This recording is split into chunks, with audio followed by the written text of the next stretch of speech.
Ako yung ano, magsi 7-Eleven muna tayo. Last day. Araw bang yan? Thursday. Alright, Webes. Last day na natin dito. Alright. Ayan na yung mga jet ski, oh. Dito tayo sa waterfront. Alright. Dito tayo 7-Eleven. Bili tayong kape. Admiral, sarado na.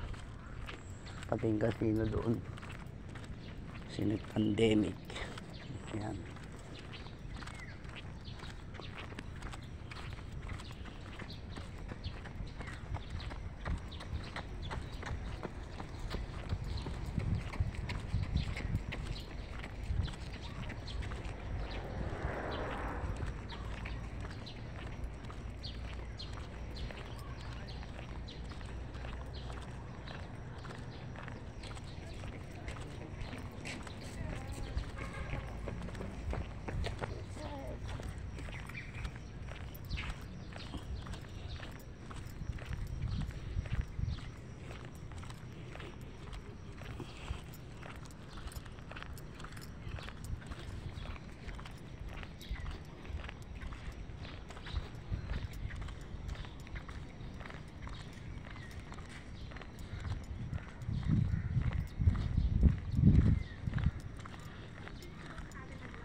Konti pala yung nalalakad, pinapahuli sa akin.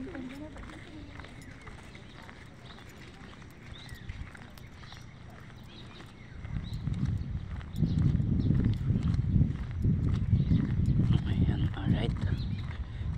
Shout out sa batang 19. Alright. At tayo, bili tayo ng kape. Tayo 7-Eleven. Alright. Yung bagong pera. Alright.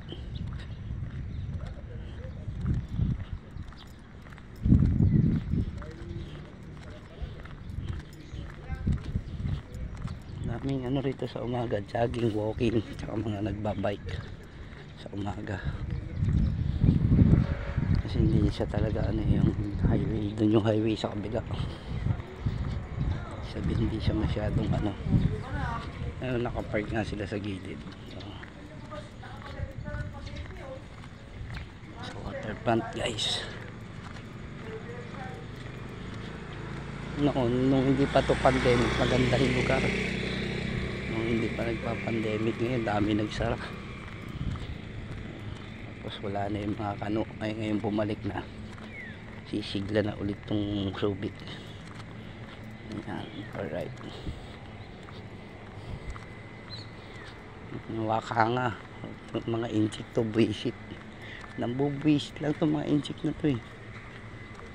Dapat ganun din gawin sa kanila eh. Kung ano yung ginawa doon for teritoryo o tinalunan lang ng pusa. Ayan o, sila dyan o.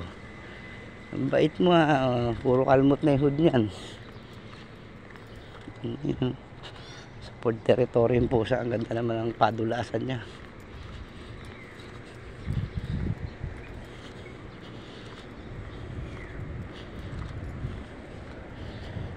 Joe, Texas Joe. Ito bukas pa ito. House of Ribs yan. Mag-hotel din na medyo malaki-laki ito. Malaki din yung hotel na inanuhan ko, maganda rin. Court Meridian. Ito Subic Grand Harbor Hotel. Subic Grand Harbor. Ayan. Talagang ano yan, pagtingin mo sa kabila, dagat. Yan. Yan, may sea view. Dagat sa likod yan. Yung 7-Eleven. Alright, hindi tayong kape guys. Ayan. Yeah.